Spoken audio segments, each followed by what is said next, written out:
मामिनी simple simple simple हवी, simple मध्ये डिंपल हवी, सिंपल सिंपल सिंपल हवी, सिंपल मध्ये डिंपल हवी, हसताच चांदणी लाजताच मोहिनी पाहताच.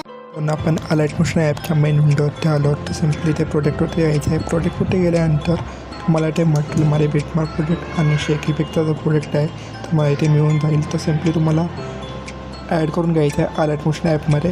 त्यानंतर तुम्हाला बिटमार्क प्रोजेक्ट ओपन करून घ्यायचं आहे. ओपन झाल्यानंतर सिम्पली तुम्हाला इथे बघू शकता 11.18च्या बिटवरती यायचं आहे. त्यानंतर तुम्हाला इथे प्लसवरती यायचं आहे, मीडियामध्ये जायचं आहे आणि जे मॉडेलचे फोटो दिले आहेत तर तुम्ही इथे ॲड करून घ्यायचे.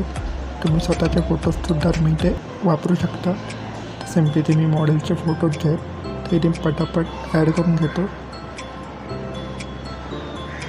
2 लेयर्स दिसतील तर सिम्पली तुम्हाला ते लेयर्स जे आहेत ते वरती घेऊन यायचे फोटोच्या वरती आणि अशा प्रकारे सेट करून घ्यायचं आहे. सेट केल्यानंतर सिम्पली तुम्हाला इथे हा जो ग्रुप लेयर्स मिळतो तो तुम्हाला इथे वरती घेऊन यायचा अशा प्रकारे. त्यानंतर सिम्पली तुम्हाला इथून बॅक यायचं आहे, लिरिकल प्रोजेक्टमध्ये यायचं आहे आणि हा जो इफेक्ट आहे तो तुम्ही इथे कॉपी करून घ्यायचा आहे. कॉपी केल्यानंतर सिम्पली इथून बॅक यायचं, बिटमार्क प्रोजेक्ट ओपन करून घ्यायचं आहे. ओपन झाल्यानंतर तुम्हाला इथे 11.18च्या बिटवरती यायचं आहे. आपला जो ग्रुप आहे त्याच्यावरती एडिट ग्रुपवरती यायचं आहे. सिम्पली आपले जे लेयर्स आहेत त्या सगळ्या लेयर्सना हा इफेक्ट पेस्ट करून घ्यायचा आहे.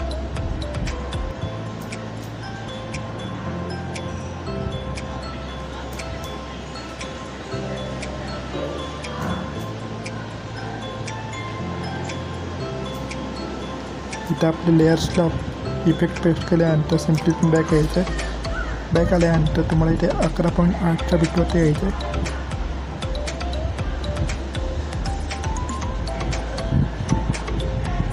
इथे मित्रांनो आपले इफेक्ट जे आहेत ते प्रोजेक्ट बिटवरती यायचे आणि इथे पेस्ट करून घ्यायचे. प्रत्येक बिटवरती ही जी व्हिडिओ ती पेस्ट करून घ्यायची आहे.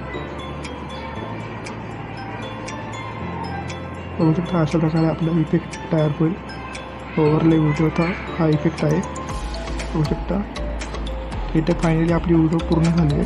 तुम्हाला व्हिडिओ आवडली असेल तर व्हिडिओ लाईक आणि चॅनलला सबस्क्राईब करा आणि आपले जे चॅनलचे सबस्क्रायबर आहेत ते वाढवा. इथे व्हिडिओ पूर्ण झाल्यानंतर शेअरवरती जाऊन व्हिडिओ एक्सपोर्ट करून घ्यायचे.